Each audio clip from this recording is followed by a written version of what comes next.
Kalau korang Google nama Hannah Up, korang akan jumpa banyak artikel pasal misteri kehilangan Hannah Up ni. Aku sebut banyak sebab Hannah Up ni dah hilang banyak kali dan semuanya bermula dengan penjelasan kenapa, macam mana dia boleh hilang tu, dan lepas tu baru ceritakan kejadian tu. Tapi hari ni aku akan ceritakan cara terbalik. Aku akan ceritakan keseluruhan kejadian yang berlaku daripada tahun 2008 sehingga 2 tahun lepas, tahun 2020. Dan kemudian baru aku akan ceritakan kenapa semua ni berlaku dekat Hannah Up ni. Dan korang boleh nilaikan sendiri dan buat penilaian korang, sebab kes Hannah Up masih lagi menjadi misteri sampai ke hari ini.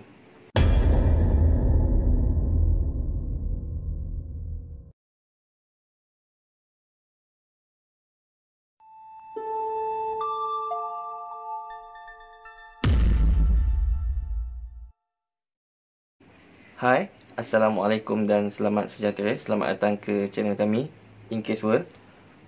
Macam biasa, kalau korang berminat dengan konten-konten yang misteri, mistik, seram, jenayah dan seumpamanya, korang bolehlah subscribe dekat channel kami. Dan jangan lupa untuk tekan butang notification sekali, sebab kita orang sekarang post tak menentu. Tapi aku akan cuba post balik tiap-tiap minggu. So, kalau korang minat, korang bolehlah subscribe. So, tanpa buang masa lagi, jom kita ke kisah yang seterusnya.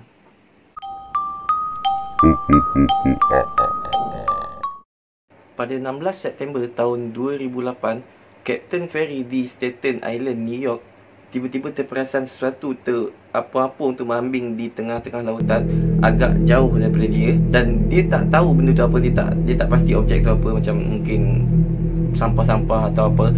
Tapi cuma dia rasa pada masa tu yang benda tu tak sepatutnya berada kat situ. So, untuk kepastian, dia hantar 2 orang anak kapal dia untuk pergi menyiasat. Dan apabila 2 orang anak kapal tadi tu sampai dekat situ, barulah dia orang tahu yang benda tu bukanlah objek, tapi seorang wanita. So, dengan cepat dia orang terus angkat perempuan tu kepala dulu, masuk ke dalam bot. Dan dia orang sangat-sangat terkejut apabila perempuan tadi tiba-tiba tersedak, terbatuk dan memuntahkan air.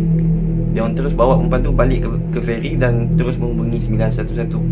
Dan masa tengah menunggu ambulans tu, perempuan tadi dia tersedar sikit. So, dia tanya dekat orang sekeliling dia pada masa tu, yang apa jadi ni? Saya pergi keluar jogging, lepas tu tiba-tiba dekat dalam laut ni, kenapa ni? Apa jadi kat saya ni? Dan kapten tu dengan anak buah dia semua tak tahulah macam mana dia berada kat situ. Tapi melihatkan kepada pakaian dia, dia pakai sport bra tu dengan seluar jogging tu, macam dia orang cakap mungkin betul lah dia pergi jogging. Tapi so, dia orang tak tahulah nak jawab apa kat dia. So, dia tenangkan perempuan tu je dan sampailah ambulans sampai. Dan apabila sampai di hospital, perempuan tadi dirawat disebabkan sakit hypothermia dan juga dia ada sunburn yang teruk di sebelah badan dia. So, selepas dapat rawatan semua, dia tenang sikit. Doktor tanya dia dan dia masih cakap benda yang sama. Dia keluar pergi jogging tadi. Dan akhirnya apabila dia orang dapat confirmkan yang dia itu adalah Hannah Up, dan keluarga Hannah Up ni pun dah dihubungi, dan dia orang dapat pastikan yang betul, yang dekat hospital tu, yang tengah duduk tu, itu anak kita orang, Hannah Up. So, pihak polis terus dipanggil sebab Hannah Up ni dah hilang selama 3 minggu, bukan sehari. Bila dia orang sampaikan berita ni dekat Hannah sendiri pun terkejut. Dia cakap 3 minggu, macam baru tadi aku keluar pergi jogging baru beberapa jam lepas je. Dan pada mulanya keluarga Hannah Up ni macam tak apa, mungkin dia tengah ada trauma apa-apa, biar dia tenang fikiran dulu. Tapi selepas berhari-hari, Hannah Up ni pun dah dibawa balik ke rumah. Dan nampaknya Hannah Up ni macam memang tak tahu langsung apa yang jadi selama tempoh 3 minggu dia hilang tu. Patah balik kepada 3 minggu sebelumnya, kali terakhir Hannah Up ni dilihat sebelum dia hilang adalah sehari sebelum dia memulakan pengajian dia di sebuah college di Harlem. So, pagi tu, sehari sebelum tu, dia bangun, lepas tu dia keluar pergi pakai pakaian jogging semua dan dia keluar. Dan itu adalah kali terakhir. Dan bila dia tak masuk ke kelas pada keesokan harinya, pada awalnya kawan-kawan serumah dia ni macam tak ada apa-apa sangat. Sebab daripada apa yang aku baca, dia dengan roommate dia ni tak adalah macam rapat sangat. Dia okey, tak ada gaduh, cuma dia tak rapat je. So, macam dia tegur-tegur macam habis gitu je. So, kawan ni tak ada apa-apa sangat, tak pelik sangat. Tapi bila dah 4 hari Hannah ni tak balik-balik, kawan dia dah mula macam pelik. So, dia terus masuk ke bilik Hannah ni. Dan dia dapati di dalam bilik Hannah ni ada purse dia, ada pasport dia, barang-barang telefon bimbit dia, semua ada kat situ. Pada masa itulah kawan serumah dia ni macam anggap ada benda yang tak betul ni. Sebab kalau dia nak pergi bercuti balik kampung semua, mesti dia kena bawa semua benda-benda tu. So dia terus menghubungi pihak polis. Dan apabila laporan polis dibuat, pencarian secara besar-besaran dilakukan untuk mencari Hannah Up ni. Hannah ni dikenali sebagai seorang yang sangat-sangat periang, baik hati, suka tolong orang. Memang pendek kata orang yang sangat-sangat baik lah. So bila dia hilang, ramai yang keluar dan cuba untuk nak mencari Hannah ni. Tapi walaupun tinggal di bandar yang besar macam tu, yang dipenuhi CCTV, ramai orang, tak ada saksi ataupun tak ada kamera yang dapat kesan ke mana Hannah ni pergi. Lebih kurang seminggu selepas tu. Dan pada tempoh tu sebenarnya macam pihak keluarga pun dia orang dah cuba bersedia untuk terima berita yang buruk. Dan pihak polis sendiri mengakui yang dia orang sebenarnya pada masa ni dia orang dah seolah-olah cuba nak cari mayat Hannah ni je. Sebab kadar kalau orang hilang ditemui balik, biasanya memang macam tu lah dekat bandar-bandar besar macam tu. Hinggalah pada satu hari, lebih kurang dalam 2 minggu lepas Hannah ni dilaporkan hilang, semua orang terkejut dengan berita apabila sebuah kedai Apple bukan kedai buah Apple tau, Apple gadget tu, kedai Apple Store, kamera CCTV dia dapat rekod yang Hannah Up ni masuk dalam kedai tu. Dan masa dia dekat dalam kedai tu, seorang kawan Hannah ni, kawan sekolah dia datang dan terserempak dengan dia. So kawan dia terus terkejut macam, Hannah, kau ke tu? Kau kan? Kau tahu tak ramai gila orang cari kau, polis semua tengah cari kau. Kau hilang, kau tahu tak? Kau pergi mana? Dan Hannah dengan selamba dia berdiri, dia cakap, saya bukan Hannah lah. Dia turun pusing dan pergi meninggalkan kawasan tu. Kawan dia ni terpinga-pinga. Tapi apabila pihak polis dihubungi, pihak polis sampai, Hannah dah tak kelihatan lagi. So pihak polis ambil rekod CCTV tu dan tunjukkan kepada keluarga Hannah. Dan ibu Hannah dengan serta-merta terus cakap, yep, itu anak aku, memang tak syak lagi. So persoalan timbul, kenapa dia nafikan dia tu Hannah? Macam, kenapa kau kena jadi hostage ke? Ada orang tengah nak ugut kau atau apa-apa? So dia orang tak faham. Dan selepas tu kelibat Hannah kelihatan di banyak lagi tempat. Macam 2 hari selepas tu orang nampak dia dekat Starbucks. Tapi macam biasa juga, masa polis sampai, dia dah belah lah. Dan Hannah juga kelihatan banyak kali di gym di sekitar kawasan Manhattan tu. Dia masuk dekat gym tu, dia mandi, tumpang mandi, dan dia keluar, dia belah. Macam tu je. So kat situ banyak lagi persoalan-persoalan lain yang timbul disebabkan benda tu. Macam, kau stay kat mana? Kau macam mana kau hidup? Kau makan apa? Kau tinggal rumah siapa? Macam, kau IC kau tak ada, handphone kau tak ada, kereta kau tak ada dengan kau. Kenapa kau buat apa? Apa hal ni? Namun setelah hari berganti bulan, berganti tahun, perkara tu makin dilupakan. Dan selang 5 tahun selepas tu, Hannah sekarang bekerja di Maryland sebagai seorang cikgu di sekolah rendah. Dan Hannah dah mulakan hidup baru. Dan dengan tiba-tiba Hannah hilang lagi. Pada hari Hannah hilang tu, kawan kerja dia ada nampak dia lebih kurang dalam 2 batu daripada tempat kerja dia. Dan kawan dia tu agak macam dia nak pergi ke tempat kerja lah, tengah berjalan pergi tempat kerja. So kawan dia tu buat tak tahu je.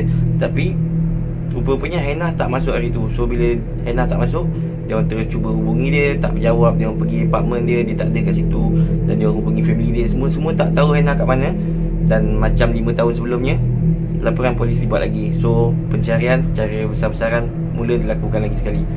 Dan kali ni pihak polis berjaya menemui kasut dan telefon bimbit Hannah Up ni duduk di sebuah bangku di taman berdekatan dengan sekolah dia tu. Tapi Hannah tak kelihatan di mana-mana pun. 2 hari selepas tu, ibu Hannah ni dapat panggilan telefon.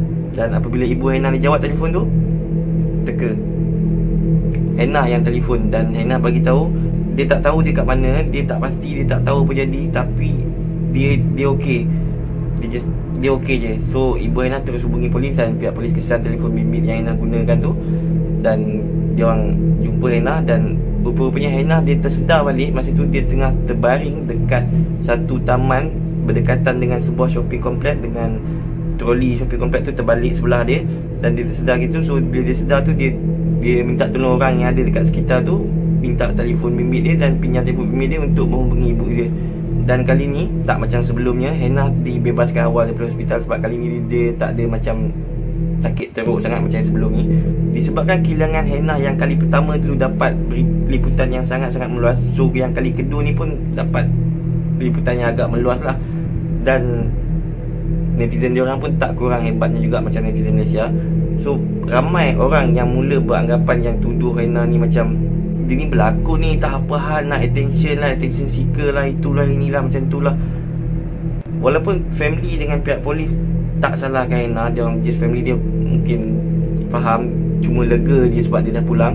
Tapi macam mana pun Hannah dengan tomahan-tomahan yang datang dekat dia, dia agak stres.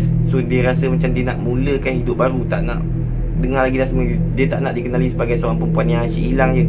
Walaupun orang tuduh dia macam-macam, Hannah dia tak tahu, dia tak berlakon pun. Dia buat apa aku nak pergi hilang, tinggal kerja aku macam itu, dan baring dekat taman tak mana-mana.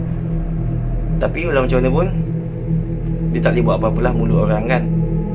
Dan disebabkan semua perkara-perkara tu yang orang cakap terjadi kat dia, Hannah ni dia mula rasa sangat-sangat bersalah terhadap keluarga dia. Dia rasa macam dia bawa beban dekat keluarga dia, dia malukan keluarga dia. So Hannah ni dia just nak mulakan hidup baru dekat tempat yang agak terasing.